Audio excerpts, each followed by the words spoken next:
147वां सर्ग दृष्टांत पूर्वक सुसुप्ति से स्वप्न में निम्न निर्गम क्रम का और स्वप्न में पूर्वदृष्ट कुटुंब आदि के दर्शन के रहस्य का वर्णन।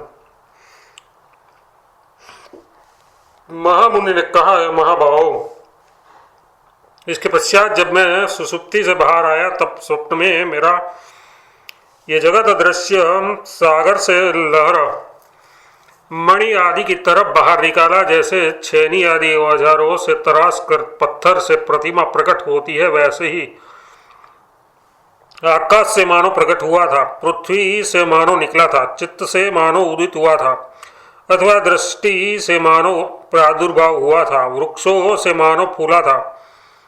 सृष्टि पहले से ही स्थित थी, न कि उस समय उत्पन्न हुई, ऐसा मालूम पड़ता था। किनारों के निकटवर्ती सागर की तरंग राशि सा प्रतीत होता था, अथवा दृष्टियों का केशों के गोले द्विचंद्र आदि रूप से कमल की तरह विकसित था।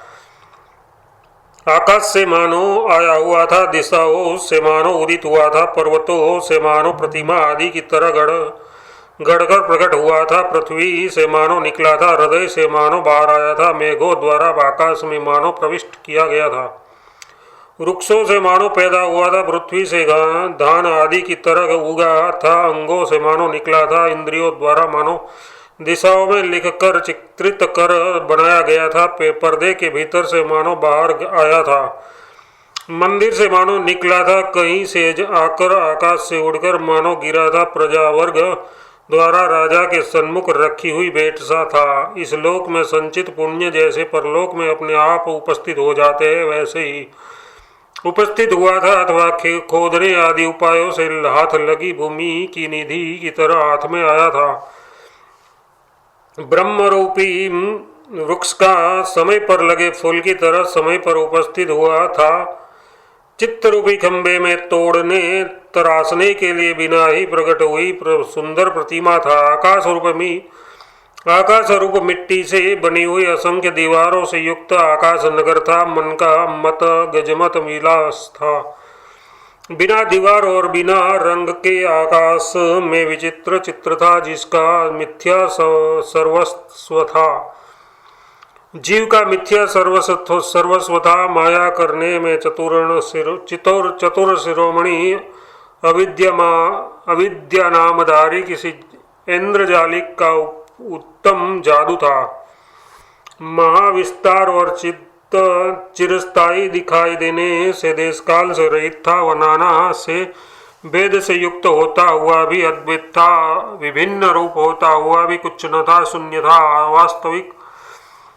अवास्तविक होने के कारण गंधर्व नगर आदि असत दृष्टांतों के तुल्य था। जो ब्रह्म होता हुआ भी रज्जु सर्प मृग तृष्णा जल आदि जागृत में दिखाई देते हैं, उसके भी सदस्य था। केवल चित्त प्रभा रूप होने से आरंभ न किया गया भी वह आरंभ किए गए की तरह स्थित था। देश काल कर्म और द्रव्य की दृष्टि और संसार से युक्त था। केवल असुर नर आदि से युक्त त्रैलोक्याधार गर्भों से और अनेक प्रकार उनके गर्भों से केले के कंबों के समान मनोहर था। उनमें भी अवान्तर गर्भों में अनंत ब्रह्मांडों की कल्पना होने से कोष्ठ में स्थित बीज राशि से भरा हुआ दाड़िम के फल की तरह था। चांदी की शिला के सदस्य नदी और पर्वत वन आदि में प्रतिबिंबित आकाश तारा और बादलों से वह ठसाठस भरा गर्ज रहे सागर की ध्वनि से युक्त था और वायु की सरसराहट से पूर्ण था। वह दृश्य मंडल मैंने देखा। तदनंतर वही गांव जो कि मैंने पहले स्वप्न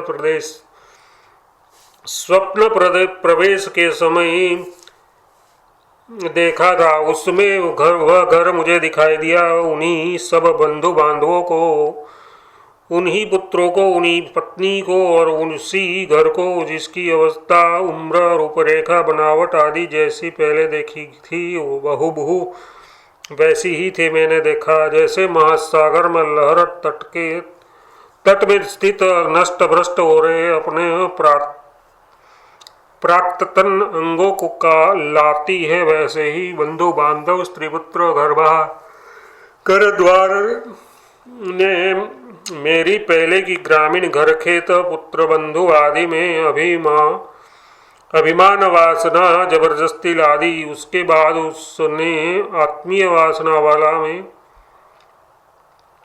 वाला में वहाँ पर उसके बंधु बांधव पुत्र स्त्री आदि के आलिंगन से अत्यंत सुखी हुआ।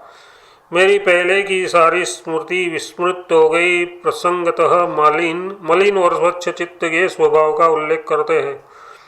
जैसे लौकिक दर्पण जो जो वस्तु आगे आती है उसका प्रतिबिंब अपने आप स्वतः ग्रहण कर लेता है, वैसे ही चित्तरूपी आकाश आदर्श भी वासना द्वारा उपस्थित किया गया जो जो पदार्थ अव्यवहित पूर्व में रहता है स्वभावतः तत्त आकार धारण कर लेता है। लेकिन स्वच्छ चित्त का ऐसा स्वभाव नहीं है, ऐसा कहते हैं। किंतु जिस चित्त रूपी दर्पण को यह सब चिन्मात्र आकाश ही है ऐसा ज्ञान हो चुका, वह यह वासनामय द्वैत से प्रतिबिंब ग्रहण आदि से पीड़ित नहीं होता। वह केवल चिन्मात्र रूप से स्थिर रहता है, जिसका बोध शालिनी अतः एवं निर्मल स्मृति नष्ट नहीं होती, उसे यह द्वैत रूपी पिशाच तनिक भी दुख नहीं कर सकता।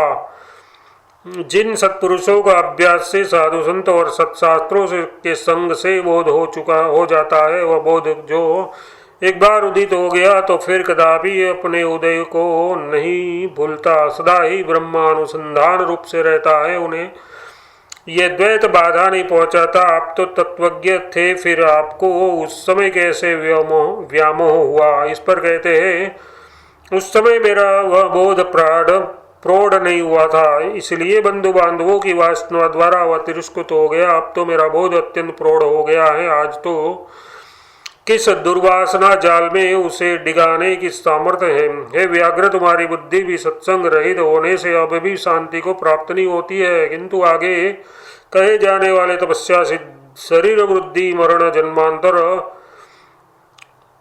राज्य आदि के कष्ट द्वारा द्वैत को समझकर बड़ी कठिनता से साधना के अभ्यास और परिश्रम से ज्ञान प्राप्त करके शांति को प्राप्त हो जाएगी।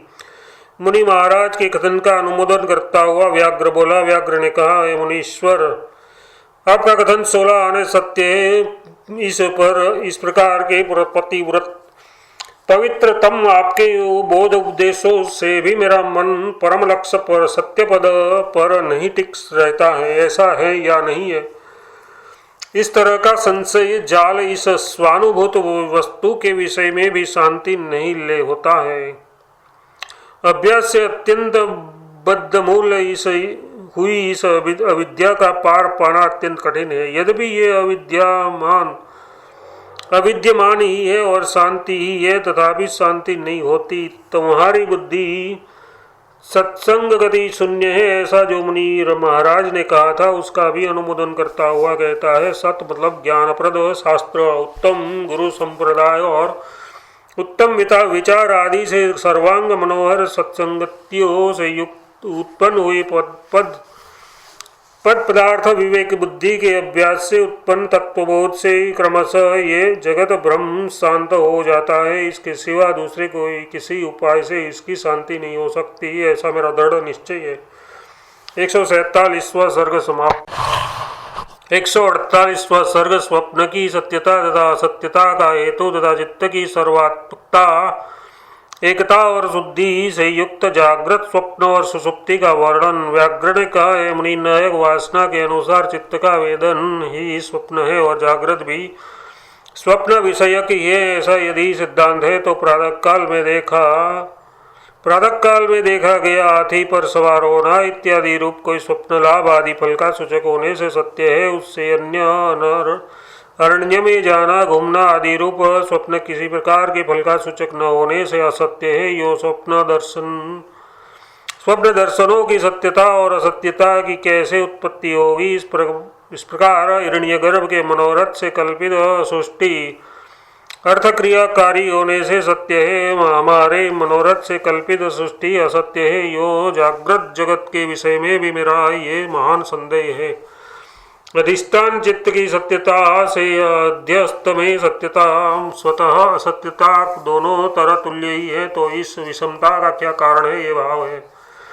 श्री मुनि जी ने कहा, ये व्याघ्र जो स्वप्न संविद स्वप्नेश्वरी देवी के निकटवर्ती देश में रात खुलते उस समय तड़के देवता की आराधना, तप, व्रत आदि कर्मों को अवश्य अन्न भोजन कुसमयी विस्तर आदि द्रव्यों द्वारा शास्त्र प्रमाणों से इस तरह के स्वप्न का इस प्रकार का फल अवश्य होता है। यो निश्चय उदित होते ही वह संवित उस शकुनों की तरह जिसका कि फल काकतालीय है, उत्तर काल में अवश्य फल लाभ होने के कारण सत्य स्वप्न नाम वाली होती है, लेकिन मणि मंत्र और औषधियों से होने वाले स्वप्न संवित मणि मंत्र आदि के योग्य पुरुषों में अव्यभिचारिणी होते हैं, और मणि आदि के अयोग्य पुरुषों में स्वयभिचारिणी होती हुई भी शास्त्र मर्यादा का उल्लंघन न करने से दोनों में सख्त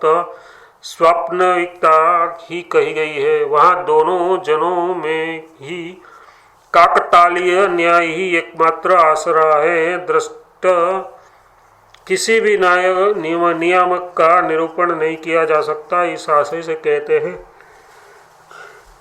जब लोगों में सत्य स्वप्नों की स्थिति इस प्रकार की है, तब ये काकतालीय न्याय के सिवा अन्य कुछ भी नहीं है। हिरण्यगर्भ ब्रह्मा आदि की संविद पूर्व जन्म की प्रबल उपासना के परिपाक से अन्य परिपाक से जन्य होने के कारण सत्य संकल्प रूप दृढ़ निश्चय वाली होकर जिस निश्चय को अपनाती है वैसी वैसी अवश्य हो ही जाती है, ऐसा कहते हैं। हिरण्यगर्भ की दृढ़ निश्चयमिकता संवित जिस निश्चय को ग्रहण करती है, पूर्व जन्म की उपासना के फल के प्रभाव से उत्पन्न स्वभाव से वह वैसी वैसी हो जाती है। यदि प्रश्न हो कि हिरण्यगर्भ की उक्त संवित भी दूसरे पुरुष के उससे विरुद्ध सत्य संकल्प से क्यों तिरस्कृत नहीं होती, इस पर कहते हैं, हिरण्यगर्भ की संवित से सर्गादि निश्चय को कोई दूसरा अगर तिरस्कृत करता है तो उसमें पूर्व जन्म की उपासना के समय मैं जगत का संहारक हूँ ऐसा प्रौढ़ निश्चय मृत्यु के समय में उद्भूत होकर तल्लोक जीदेव श्रुति से सिद्ध स्वलक्ष्य फल वाला होने कैसे होगा।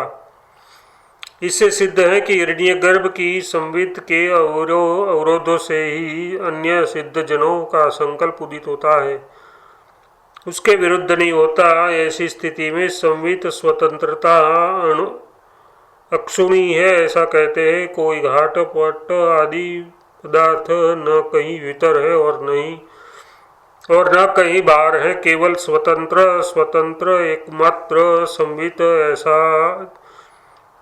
संवित जैसी इच्छा करती है वैसे ही जगत के रूपों से स्थित होती है। ये स्वप्न सत्य है, इस प्रकार के शास्त्र आदि प्रमाणों द्वारा किए गए निश्चय से अंदर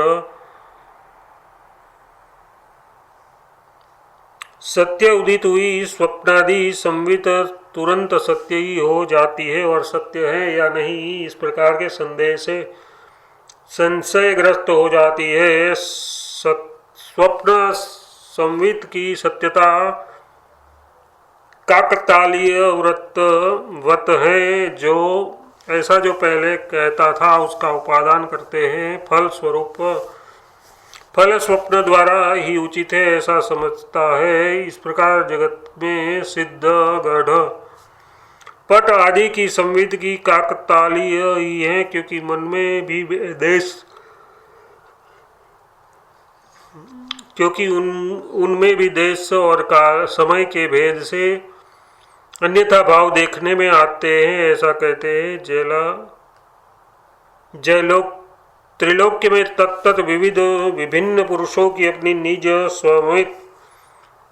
संवित द्वारा चिर अभ्यस्त अर्थ क्रिया द्वारा से बद्धमूल घटादि भाव वाले भी सभी पदार्थ शीघ्र या चिरकाल में देश काल तथा मुद्गर के आघात आदि प्रत्यक्ष से अन्य भाव को प्राप्त होते हुए व्यभिचारिणी होती है। निश्चित पूर्व निश्चित समय का त्याग करते हुए स्वर्ग में सृष्टि का आरंभ में चिदाकाश का अविनश्वर भान ही जगत है। अतः एवं सूक्ष्म चित्ती ही वस्तुतः का यथेष्ट विस्तार करती है। इसलिए केवल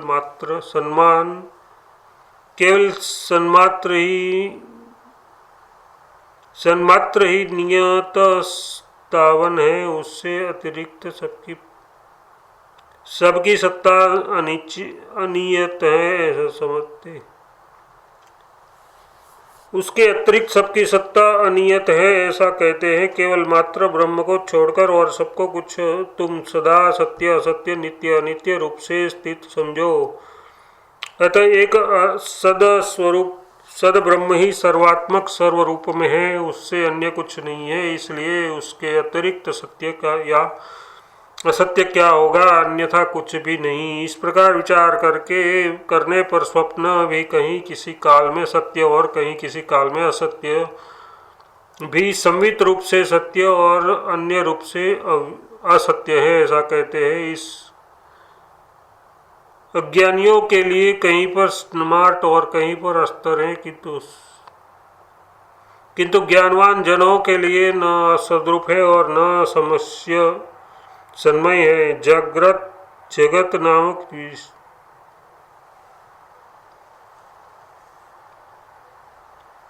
जगत नामक आकारवती यह संवित रूप भ्रांति भाषित होती है। यह स्वयं में भ्रांति हो ऐसा कहती है। इसमें संशय यथार्थ संवित कौन है? चित्त ही चित्त बनकर जल में द्रव्य की तरह जो अपने में जगदम्बा अपने में ही जगमगाती है, आभास स्फुरित होती है, वह जगत है। जगत जागृत स्वप्न और सुषुप्ति में जगे हुए जो कुछ भी पिछले हुए द्रुत है, द्रुत के समान अभिन्न ही है। उस उपादान के करने के लिए भूमिका बांधते हैं। जैसे स्वप्न देखकर सुषुप्ति का अनुभव होता है, वैसे ही जागृत का अवलोकन कर निंदा का अनुभव किया जाता है।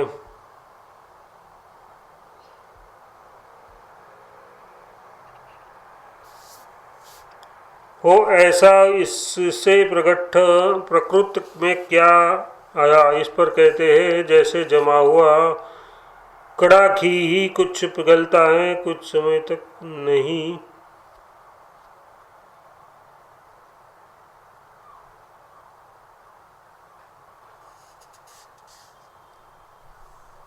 कुछ पिघलता हुआ भी जमकर फिर कड़ा हो जाता है। यो दो ध्रुतों में परस्पर भेद नहीं है, क्योंकि वही ये ध्रुत है। ऐसा प्रत्याभिमान दोनों अवस्थाओं में होती है। और महान वैसे ही तुम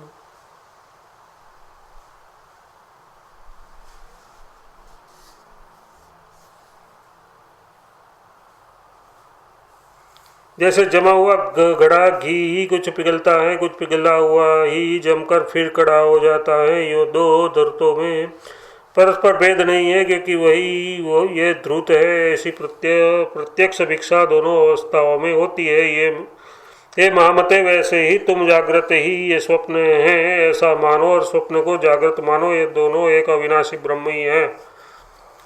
इस प्रकार अविद्याकृत चिन्मात्र रूप एक सुसुप्ति ही द्रुतवत सदा दृष्ट द्रव्य है। सभी नाम रूप के भेद उसी के पर्याय है, ऐसा निष्कर्ष निकला। ये कहते हैं अचेत्य चिन्मात्र भान रूप एक ये आकाश ही चारों ओर व्याप्त है, जहाँ जागृत स्वप्न और सुसुप्ति पर्याय है।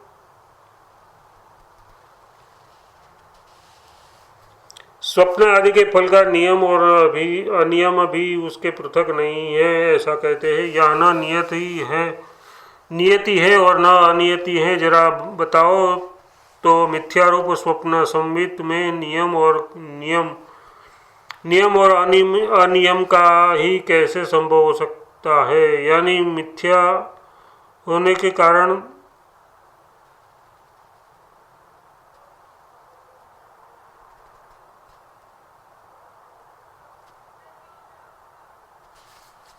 मिथ्या होने के कारण भी नियम अनियम विद्या अविद्या चिन्मात्र से पृथक नहीं है, ये भाव है। अज्ञान से आवृत अनियंत्रित ये चित्ती जागृत और स्वप्न है। परिश्रम आदि नियम से नियंत्रित हुई वह सुषुप्ति है तथा प्रयत्न से नियंत्रण में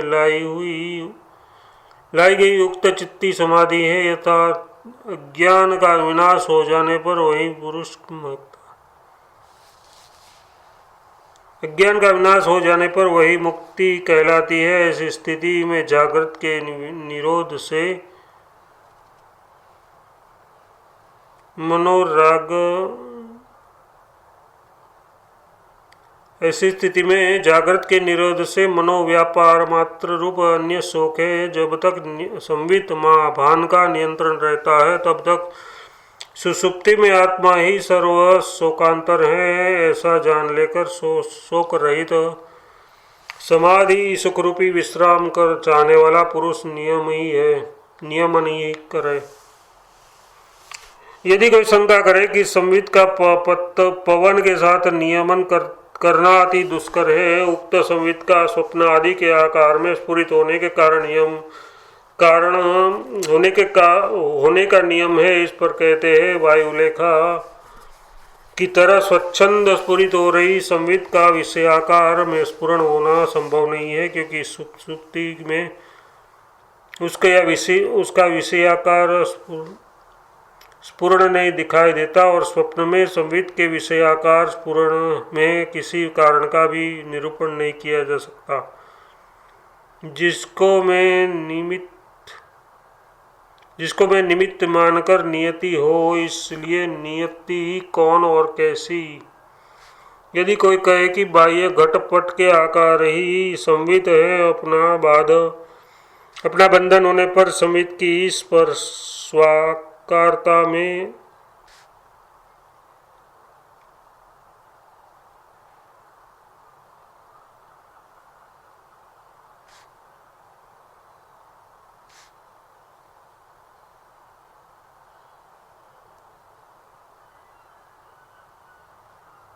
घटपट आदि का आकार संवित के स्वकार में परिणित होने में तब कारण माना जा सकता है, जबकि सृष्टि में किसी दूसरे कारण का निरूपण करना संभव होगा।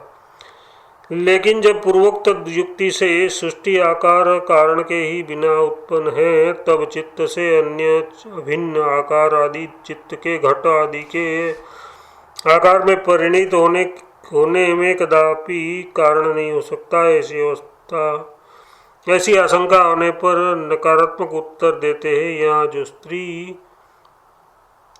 जो स्त्री जब जैसे स्फुरित होती है वह वस्तु तब वैसी पारमार्थिक व्यावहारिक या प्रातिभाषिक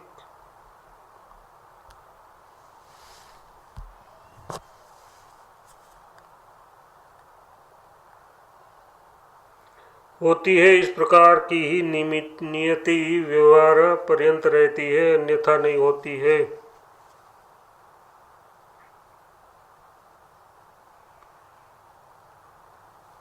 स्वप्न की सत्यता निवृत्ति तो सर्वत्र शास्त्रानुसार होती है, इसलिए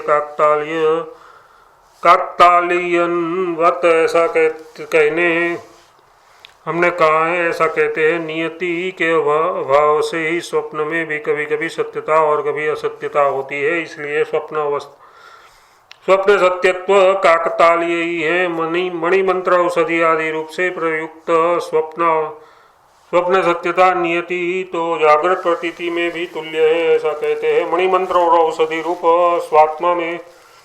स्वात्मा से स्वप्न आदि की जो सत्यता नियत है, वह सत्यता तो जागृत में भी दिखाई देती है। जागृत और स्वप्न दोनों ही केवल चिन्मात्र ही है, अतः एवं उसमें भिन्नता कैसे? जागृत और स्वप्न के नगर अनुभव से सदस्य स्वरूप ही है, यथार्थ उसका वेद स्वरूप अथवा वेदन स्वरूप अनुभव तुल्य ही है। अतः एवं निद्राविहीन आत्मा में जागृत व स्वप्न दोनों का ही व्यभिचार होने से अभाव ही है, ऐसा कहते हैं। निद्राविहीन आत्मा में जागृत का कदापि संभव नहीं है। जो जागृत के नाम से प्रसिद्ध रूप है वह स्वप्न ही है। निद्राविहीन आत्मा में स्वप्न का भी संभव नहीं है। निद्राविहीन आत्मा में स्वप्न का भी संभव नहीं है। जो स्वप्न नाम से प्रसिद्ध है वह सुप्त और जागृत एक रूप ब्रह्म की ज्ञान रूपता ही है। ऐसी स्थिति में निद्राविहीन आत्मा की सुसुप्ति भी है ही नहीं। इस अभिप्राय से कहते हैं निद्राविहीन आत्मा के वे जागृत स्वप्न आदि कोई उपाधि कोई कदापि नहीं है। एवं दृश्य का आत्यंतिक अदर्शन रूप अथवा आत्मा का उच्छेद आदि रूप मृत्यु भी है ही नहीं, क्योंकि